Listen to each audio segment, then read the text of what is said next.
ओम नमस्ते जी। आइए आज की चर्चा प्रारंभ करते हैं। ईश्वर स्तुति प्रार्थना उपासना का 8वां और अंतिम मंत्र।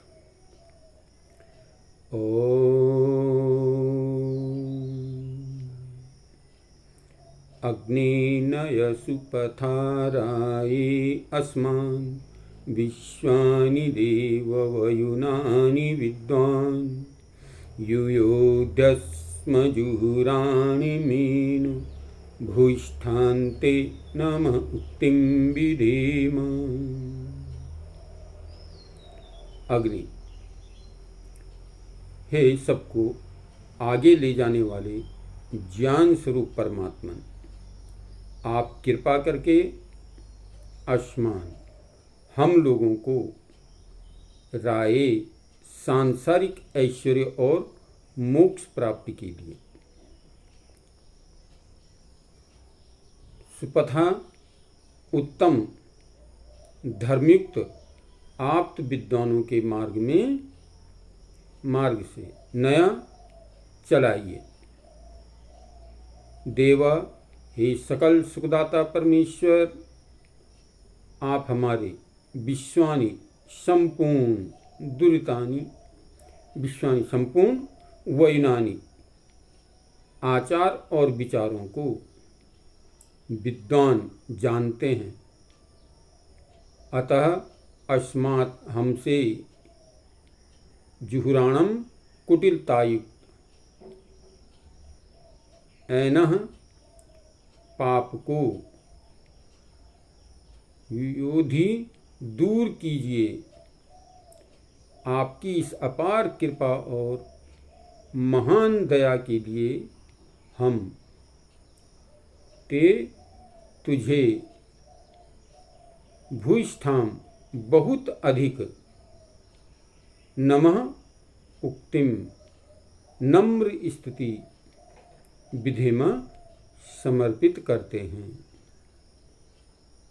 तो प्रार्थना की गई है अग्नि आगे ले जाने वाला है, ऊपर उठाने वाला है। अग्नि का स्वभाव है ऊपर को उठना, आगे बढ़ना। तो यहाँ पर परमात्मा को जो है अग्नि रूप से प्रस्तुत किया गया है कि प्रभु आप अग्नि स्वरूप हो, आप आगे ले जाने वाले हो, उत्तम मार्ग पर बढ़ाने वाले हो। परमात्मा ज्ञान स्वरूप, अग्नि ज्ञान का प्रतीक, आप ज्ञान स्वरूप हो, समस्त ज्ञान का भंडार वो परमपिता परमात्मा। तो आप ज्ञान के भंडार हो। आप कृपा करके क्या करिए, अस्मात् हम लोगों को सांसारिक ऐश्वर्य, संसार में जो भी ऐश्वर्य है और इसके पश्चात मोक्ष प्राप्ति के मार्ग पर, मोक्ष प्राप्ति के लिए संसार के समस्त सुखों को भोगने के पश्चात मोक्ष के मार्ग पर सुपतः उत्तम सुपथ सुंदर मार्ग पर धर्मयुक्त आप्त विद्वानों के मार्ग से, जो सुपथ यानी सुंदर मार्ग है, कल्याणकारी मार्ग है, हमारे जीवन को जो है आगे ले जाने वाला है, ऐसे मार्ग पर चलाइए। हमें इस मार्ग पर ले जाने का प्रयत्न कीजिए जिस मार्ग पर अच्छे विद्वान लोग चलते हैं और जो हमारे लिए हितकर है, शुभकर है, ऐसे मार्ग पर हमें ले जाने का प्रयास कीजिए। हे सकल सुखदाता परमेश्वर, समस्त सुखों को देने वाले परमपिता परमात्मा, आप समस्त सुखों के भंडार हो। इसलिए हम आपसे प्रार्थना करते हैं, आप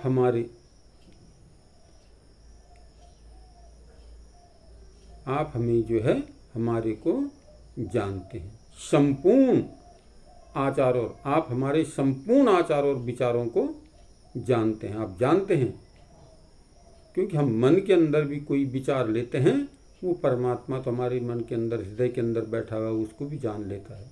इसलिए आप हमारे उत्तम विचार हों चाहे बुरे विचार हों, आचार और विचारों को सबको जानने वाले हो। हे प्रभु, अतः हमसे जुहुराणम कुटिलता युक्त यानी दुराकर, बुराइयाँ, जितनी भी बुराई चीज़ें हमारे अंदर भरी पड़ी हैं, जो भी बुराइयाँ हमारे अंदर हैं, योधी उनको आप क्या करें, दूर कर दीजिए। ये प्रार्थना इसमें की गई है। प्रथम मंत्र में भी यही प्रार्थना थी कि आप हमारे संपूर्ण दुर्गुण, दुर्व्यसन और दुखों को दूर कर दीजिए, और अंत में भी यही प्रार्थना की गई है कि आप हमारी कुटिलता युक्त जो भी हमारे अंदर बुरे विचार हैं, बुरी भावनाएं हैं, उनको जो है दूर कर दीजिए हमसे। आपकी इस अपार कृपा और महान दया के लिए हम, और आप जो हमारी इस बुराइयों को दूर करेंगे, इसकी अपार कृपा और दया के लिए हम बड़ी नम्रतापूर्वक, श्रद्धापूर्वक, हे प्रभु, हम आपकी उपासना करते हैं, आपकी प्रार्थना करते हैं। आप नम्रतापूर्वक हम अपने जीवन को आपको समर्पित करते हैं। हे प्रभु, आप हमारे अंदर से सारी बुराइयों को दूर कर दीजिए। तो मंत्र नाम कहा गया है विचार का। हम क्या विचार कर रहे हैं, जो हम बोल रहे हैं वो हम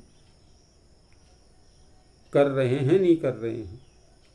मनसा वाचा कर्मणा, जो मन में विचार उठता है उसको हम वाणी से बोलें, और वाणी से बोलने के बाद उस पर कर्म करें, तो हमारा जीवन सफल सार्थक होता है। तो इस मंत्र में प्रार्थना की गई है कि प्रभु, आप हमारे संपूर्ण विचारों को जानते हैं। जो भी हम अपने जीवन में मन के अंदर कोई भी विचार लेते हैं, आप संपूर्ण विचारों को जानने वाले हैं। प्रभु, हमारे अंदर इससे जो कुछ भी कुटिलता युक्त विचार यदि किसी कारण से घुस गए हैं, तो कृपा करके उनको दूर कीजिए।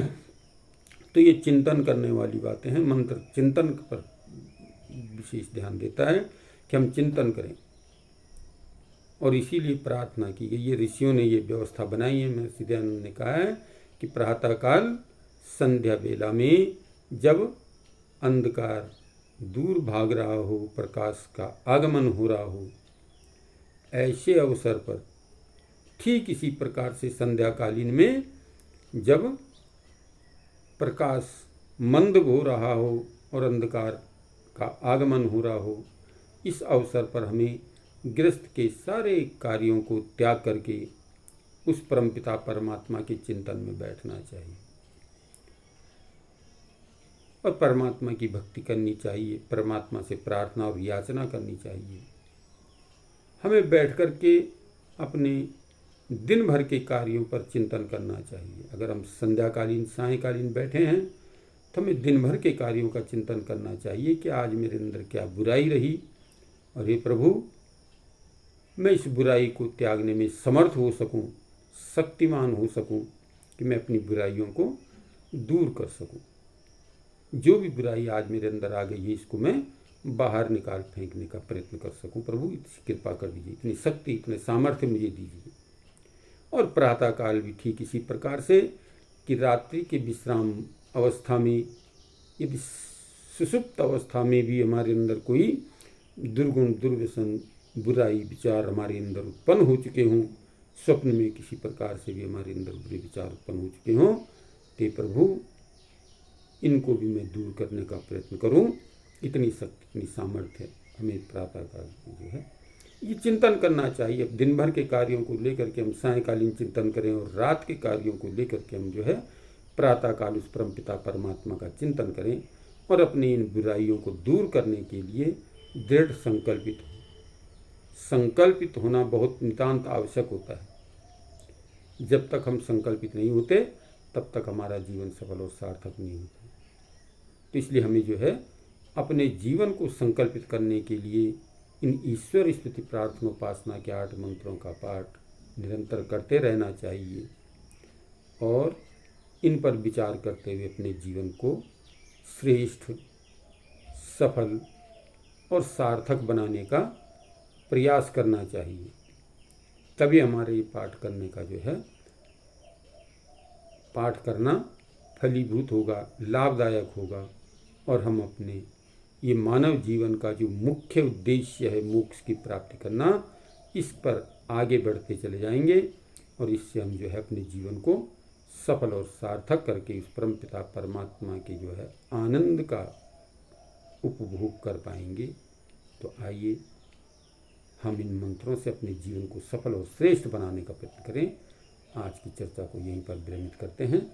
ओम शांति।